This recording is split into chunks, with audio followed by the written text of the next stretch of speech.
Orangnya kita belum ada komunikasi. Saya ya teringat waktu zaman pergerakan gitu, waktu kita masih di kuliah lah ya, kampus. Ya di kampus. Wah ini tidak benar ini, kalau perlu saya bilang kita harus turun ke jalan menggunakan lagunya Bongkar waktu itu.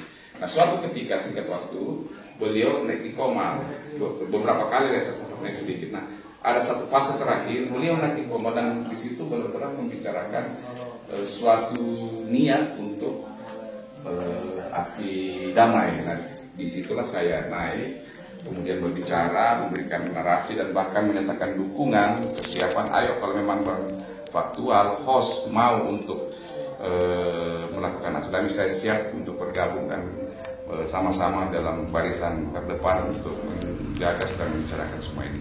Nah akhirnya ya kami ketemu dan kemudian ngobrol. Nah, dalam konteks kacamata hukum, penolakan MA itu sebetulnya seperti apa sih Pak?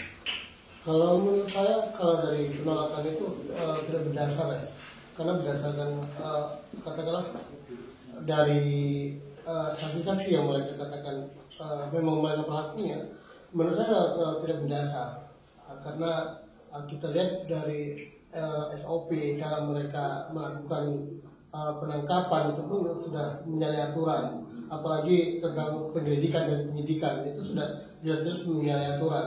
Nah maka kami semua meyakini kalau ini memang menurut kami dari kacamata pandang kami mengatakan ini tidak hukum berdasarkan SOP mereka langgar dari maksudnya mereka itu siapa Pak?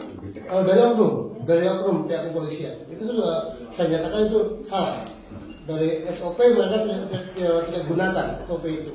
Nah maka saya tegaskan pihak oknum kepolisian yang ada di Cirebon atau di Polda wilayah Jawa Barat ini saya nyatakan salah, karena tidak sesuai SOP dan itu memang melanggar dari aturan-aturan yang sudah ada di Republik Indonesia ini. Nah maka kita semua menegaskan kita sepakat, netizen dan praktisi hukum ingin menegakkan keadilan ini dengan cara aksi demo damai bersama di DPR RI.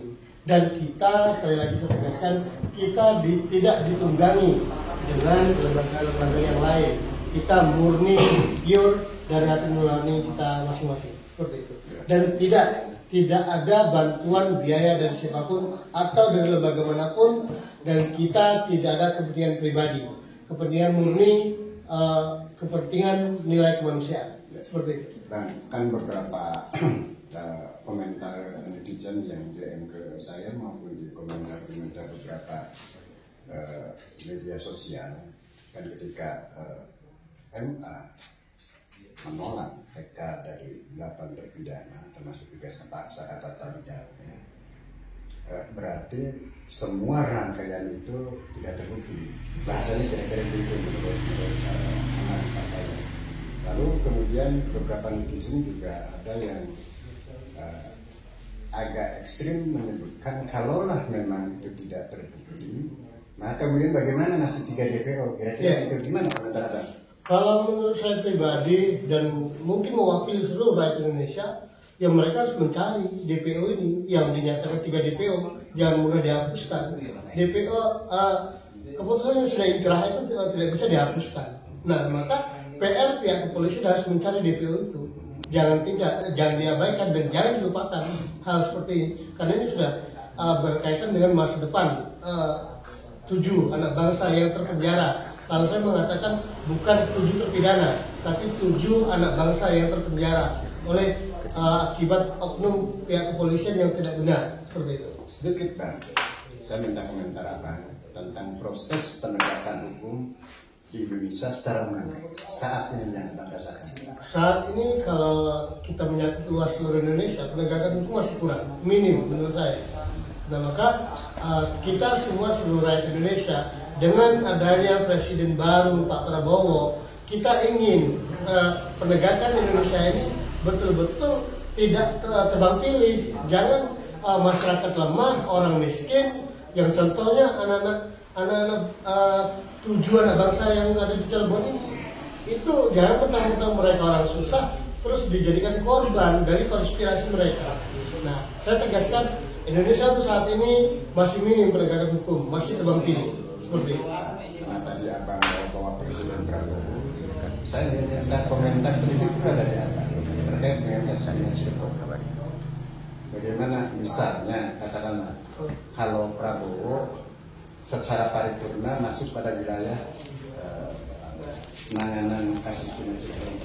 Oke, kalau berkaitan dengan menyangkut dengan presiden, ya kami ingin presiden ini mengeluarkan, nah kalau dikatakan amnesti rasanya tidak tepat menurut saya, karena ini kan kalau kami meyakini mereka bukan pelaku, nah maka kalau amnesti menurut saya nggak tepat. Namun kami ingin Pak Prabowo beserta jajarannya yang di DPR RI Komisi 3 tolonglah tergerak hatinya untuk mencoba kembali cross check ulang masalah yang ada kasus di Cirebon ini, di Vina Eki ini, karena kami meyakini dari 7 anak bangsa yang terpenjara ini, kami ingin Pak Prabowo selaku presiden ikut hadirlah dalam hal penegakan hukum untuk 7 anak bangsa ini. Seperti itu. Bang Faktual, saya kan mengikuti beberapa koma abang, walaupun memang saya tidak pernah karena saya tidak punya keberanian untuk naik di koma itu kan.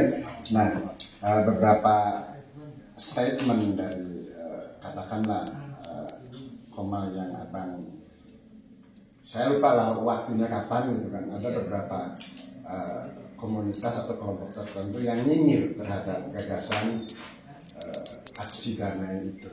Abang bagaimana menyikapi kondisi begitu? Iya, jadi sebelumnya saya ucapkan terima kasih ya Pak. Jadi gini, saya sebagai Komar ya selalu membuat Komar diskusi, ruang diskusi dan edukasi. Kurang lebih setahun ini kita membahas mengenai kasus Vina Cirebon.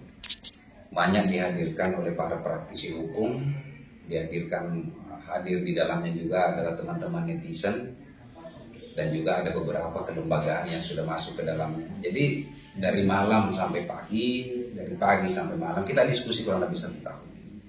Lalu belum ada aksi wujud daripada perjuangan kami netizen.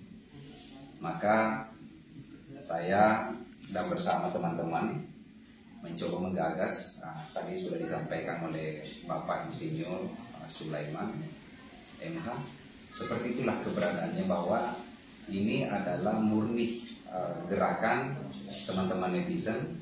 Tadi juga disampaikan oleh Pak Denis ya, beliau juga praktisi hukum, menyampaikan bahwa kita tidak ditunggangi, kita tidak ada pesanan di dalam. Jadi pertanyaan Bapak bagaimana menanggapi mengenai masih ada yang nyinyir atas gagasan-gagasan yang akan kami lakukan, yaitu gerakan suara keadilan netizen.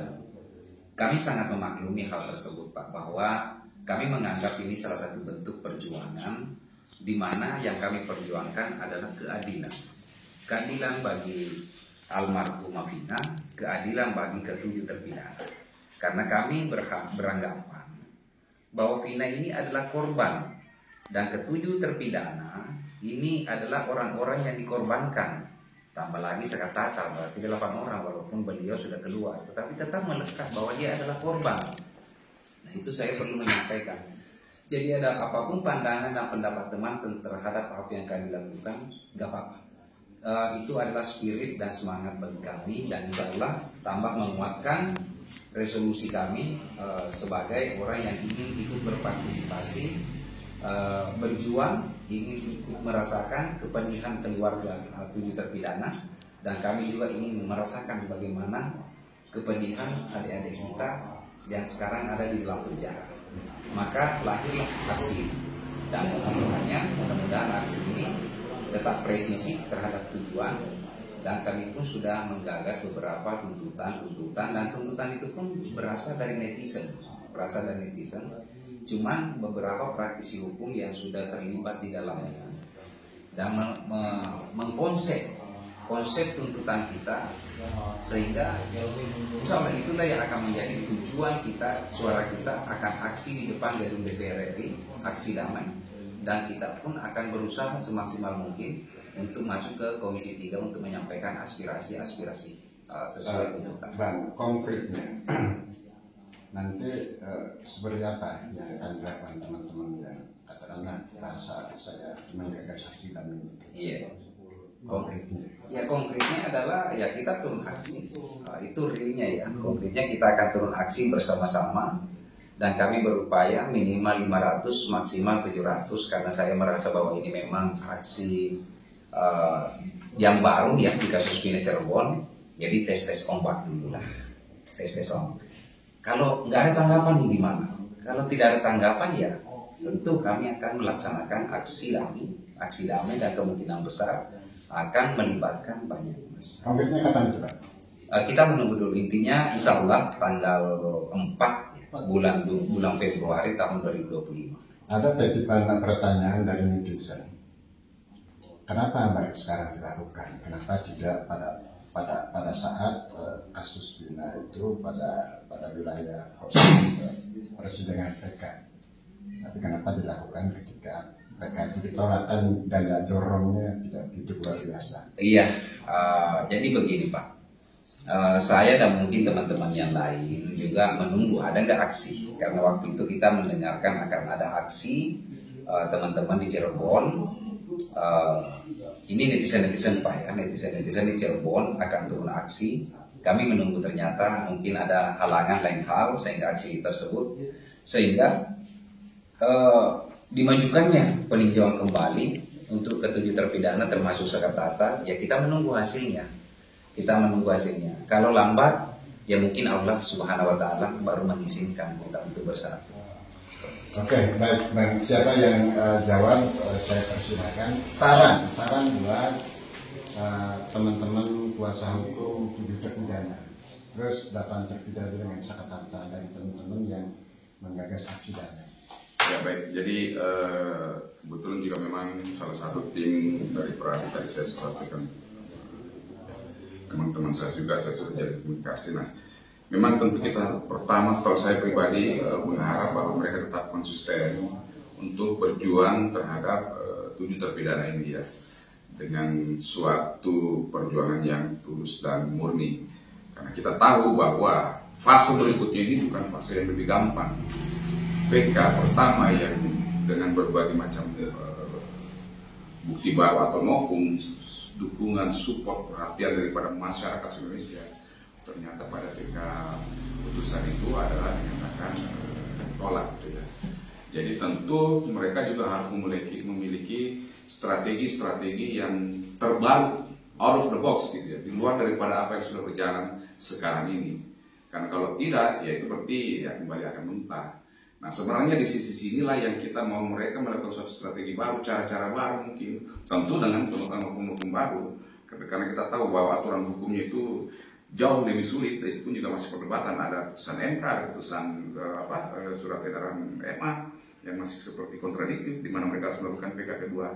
Nah dengan konsistensi dan suatu strategi yang baru, kami mau mendorong atensi daripada pihak Dewan Perwakilan Rakyat dan secara khusus Presiden Republik Indonesia Pak Prabowo untuk memberikan perhatian yang khusus terhadap kasus ini, sehingga secara hukum proses hukum yang selanjutnya dengan kita gerakan sosial ini bisa ketemu entah di DPR entah di wujud pemerintahan negara kita. Satu lagi pertanyaan, otoritas, saran dari teman-teman semua terhadap otoritas peradilan di negeri ini, karena kan kalau kita lihat kronologis dari awal, siapa yang tidak menyangka kemudian PK itu ditolak. Saya kira netizen juga semua satu suara, tapi faktanya kemudian memang PK itu ditolak. Nah maksud saya, saran buat otoritas mengambil kebijakan dari proses peradilan yang harus. Ya, kalau sudah dalam hal ini tentu yang paling pertama kita meminta Bapak Presiden Republik Indonesia untuk benar-benar mengamati ya proses hukum yang akan berjalan selanjutnya. Tentu pemerintah atau negara tidak boleh intervensi dalam proses penegakan hukum itu sendiri atau proses peradilan, tetapi dengan adanya perhatian sehingga tidak akan ada lagi keputusan-keputusan yang prematur, cacat atau mungkin oknum gitu ada suatu komunikasi yang baik antara Ketua MA dengan pihak Kapolri dengan kejaksaan, kepala kejaksaan di dalam hal apa mengawal semuanya ini. Tidak bermaksud untuk mengintervensi putusan hakim, tetapi lebih kepada pengawalan, karena kita juga tidak menutup mata bahwa begitu banyak produk-produk putusan hukum hakim yang ternyata itu quote-unquote cacat, ya, karena adanya kelemahan daripada pengawasan itu sendiri. Ya, kemarin kita bisa lihat bagaimana mengenai putusan daripada korupsi dan lain sebagainya lah, ya, kita tidak usah masuk ke sana. Tetapi poin daripada semuanya ini harus ada pengawasan yang kuat. Kontrol dari masyarakat sudah jalan, tinggal apakah pemerintah dan Dewan Perwakilan Rakyat mau juga untuk berpartisipasi memberikan pengawalan ataupun pengontrolan terhadap proses ini. Saran buat netizen terhadap aksi damai nanti. Ya, baik, buat netizen seluruh Indonesia, saya Soleman sebagai penanggung jawab utama, ada ketua koordinator dan Bang Denny sebagai salah satu tim penanggung jawab juga. Kami berharap bahwa dukungan ini benar-benar kegiatan aksi damai ini benar-benar disupport, didukung. Kami tidak bisa memberikan banyak hal, tetapi kami hanya meminta dukungan daripada teman-teman semua supaya gerakan aksi damai ini bisa berhasil dengan baik, tidak menyalahi hukum, terus kemudian bisa memberikan dampak yang maksimal, yang adalah kita mau mengajukan tuntutan dan minta audiensi juga dengan DPR RI secara khusus Komisi 3. Oke, baik, terima kasih bos-bosku, Siap. orang hebat, benar-benar bermanfaat bagi masyarakat Indonesia secara umum. Demikian tadi pemirsa, Udah selesai. mau ada yang Ada. Oh, silakan. Jadi biar nggak ngambang ya. Jadi gini, izin ya. Sudah di mute kan? Jasa Pak. Pembuka komal kan begitu. Jadi kalau mau cari host yang biasa saja mau cari host. Jadi gini Pak. Salah satu energi positif yang aktif di dalam diri kami adalah bungkamnya anggota DPRD Kabupaten Kota Cirebon. Kami sesalkan hal tersebut, sedangkan beliau adalah orang-orang yang terlahir dari rakyat. Tugasnya adalah menyerap, menampung, dan memperjuangkan aspirasi. Ini bukan lagi aspirasi Cirebon, tetapi ini adalah aspirasi nasional. Saya bukan orang Banten, Pak, tetapi saya prihatin. Di mana anggota DPR hanya minta suara? Kan kurang ajar yang kayak begitu. Izin Pak, jangan di ini. Saya tanggung jawab dengan omongan saya. Mana anggota DPRD Provinsi Banten, Provinsi Jawa Barat? Bungkam semua, tutup telinga dan buta semuanya. Ini kasus Pina Cirebon menjadi isu nasional bahwa ada ketidakadilan yang dirasakan oleh anak-anak yang tidak bersalah. Tumbal semua, ditumbalkan semuanya anak-anaknya. Lalu ada DPO. Kenapa kepolisian tertutup? Cari itu DPO. Mana kepolisian selama ini yang katanya mengayomi, siap melindungi? Nggak ada semua ininya. Nonsens semua kata saya. Ya, saya perlu Pak, dan saya bertanggung jawab, hanya dipotong. Ya, jangan diingat ya. Nah, bukan cuma itu Pak. Buat apa Pak Kapolri menurunkan tim sus untuk mencari fakta-fakta di kasus Pina Cirebon? Hasilnya nggak ada. Jadi kita semua di prank semua. Kita ini hukum dijadikan canda-candaan oleh mereka. Saya rakyat Indonesia sama seperti kita semua. Boleh nggak saya mengkritik? Boleh dong saya kritik. Saya yang bayar mereka semuanya. Saya bayar gaji-gaji mereka semuanya. Fasilitas kami siapkan kok. Kami siapkan karpet, mobil, kemewahan. Kami pun hormat kalau ketemu beliau-beliau semua. Bangga kami ketemu sama mereka. Tetapi apa yang mereka perlakukan terhadap kita? Yang mereka perlakukan kepada kita tidak ada. Kasus Pina Cirebon ini kenapa nggak bisa dituntaskan? Teroris saja yang masif dan terorganisir gampang mereka cari. Jadi apa yang kesimpulan dari omongan saya adalah saya menduga ada konspirasi di sini. Maka gerakan kita ini betul-betul ingin menusuk ke dalam, ingin melibatkan HAM. Kenapa? Karena kami menduga ada pelanggaran hak asasi manusia berat yang dilakukan oleh oknum kepolisian. Kenapa? Komnas HAM pada bungkam semua, tertutup semuanya. Nah, inilah yang perlu saya sampaikan Pak, bahwa gerakan kami adalah gerakan murni. Dan saya perlu juga menyampaikan sama teman-teman semua, bahwa sebelum adanya fina-fina di wilayah-wilayah kita, maka disinilah kita diuji sekarang ini. Saudara siap bersuara? Mengganggu ini. Apakah saudara siap bersuara? Bersatu padu? Ini bukan lagi persoalan wilayah, Pak. Ini lagi bukan persoalan suku, tetap ini persoalan keadilan sosial bagi seluruh rakyat Indonesia. Saya sebagai orang Sulawesi, tinggal di Banten, saya tidak ikhlas ada hal-hal seperti ini. Benar, Pak. Saya bilang kalau di wilayah saya pun seperti ini akan saya teriak. Di Cirebon terjadi begini pun saya teriak. Nah, lalu apa motivasi, apa yang teman-teman ingin lakukan? Jangan takut teman-teman semua. Ini aspirasi lahir bahwa ketiga DPO harus ditangkap. Bagaimanapun caranya. Kalau kepolisian tidak bisa menangkap 3 DPO, maka saya bisa menyatakan bahwa ini tidak pembunuhan. Kalau ini adalah pembunuhan, tangkap 3 DPO. Kan simple. Jadi itu aja, Pak. Jadi disinilah diuji institusi negara yang besar namanya Polri, mampu nggak menangkap, mencari fakta dan menghadirkan rasa keadilan dan kebenaran di atas di masyarakat. Begitu kesimpulannya. Mohon maaf, kalau saya berbicara, Pak, tidak marah sebenarnya, Bu. Tapi memang begitu, Bu. Ininya. Terarah. 29 bisa masuk Senayan. Insya Allah. Amin. Terima kasih. Oke, terima kasih, Pak. Nah, ini kan tadi pemirsa obrolan santai saya dengan orang-orang luar biasa, guys. Dan bermanfaat. Mohon maaf kalau ada salah kata. Assalamualaikum warahmatullahi wabarakatuh. Waalaikumsalam. Semangat.